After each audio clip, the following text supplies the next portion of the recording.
নির্দোষ রাঙার কাছে ক্ষমা চেয়েও পার পেল না অনুতপ্ত একলব্য। হ্যাঁ বন্ধুরা, আমরা এমনটাই দেখতে পাবো রাঙামতি তীরন্দাজ ধারাবাহিকের আগামী পর্বগুলোতে। একলব্য ও বসুবাড়ির সবাই রাঙাকে অবিশ্বাস করে, কিন্তু কোচ স্যার সংগ্রাম সেন রাঙার এই লড়াইয়ে রাঙার পাশে দাঁড়ায়।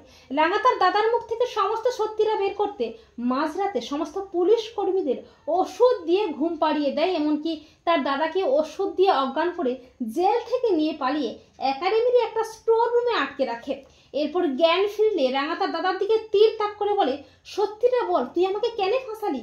কে তোকে এসব করতে বলেছিল? রাঙার দাদা কোনো মতেই মুখ খোলে না, কিন্তু শেষমেশ রাঙার তীরের ভয়ে বৃন্দার সমস্ত চক্রান্ত ফাঁস করে। এরপর পুলিশ ডিপার্টমেন্ট যখন রাঙাকে তন্ন তন্ন করে খুঁজছে, ঠিক তখনই রাঙা তার দাদাকে নিয়ে হাজির হয়।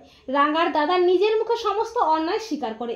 এরপর রাঙা নির্দোষ প্রমাণিত হয় আর প্রমাণ সমেত বৃন্দাকে পুলিশ অ্যারেস্ট করে নিয়ে যায়। অপরদিকে টিভিতে ব্রেকিং নিউজটা দেখেই রাঙার কাছে তড়িঘড়ি করে ছুটে আসে একলব্য। রাঙা নির্দোষ জানতে পেরেই একলব্য অনুতপ্ত হয়ে হাউ মাউ করে কাঁদতে কাঁদতে রাঙার কাছে ক্ষমা চেয়ে বলে, রাঙামতি রাঙামতি আমি তোমাকে অবিশ্বাস করে ভুল করেছি। আমি জানি আমি ক্ষমার অযোগ্য, কিন্তু তাও আমাকে আর একটা সুযোগ দাও, আমাকে ক্ষমা করে দাও রাঙামতি। রাঙার বুকটা কষ্টে যন্ত্রণায় দুমড়ে মুচড়ে যায়। রাঙা নীরব হয়ে দু চোখ ভরা জল নিয়ে দাঁড়িয়ে থাকে। একলব্য বলে, চলো রাঙামতি, বাড়ি ফিরে চলো। রাঙা বলে, বাড়ি? কোন বাড়িটার কথা বলছিস রে উড়ানবাবু?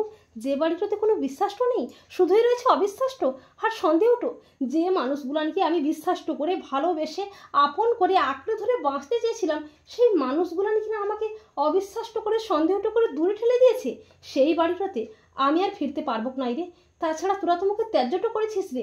একলব্য বলে, রাঙামতি আমি জানি আমি ভুল করে অনেক অন্যায় করেছি তোমার সাথে, তোমার বুকে অনেক অভিমান জমে আছে, কিন্তু আমি তো তোমার স্বামী, বলো তুমি আমার কথা শুনবে না রাঙামতি? তখন কোচ স্যার বলে, কিসের স্বামী?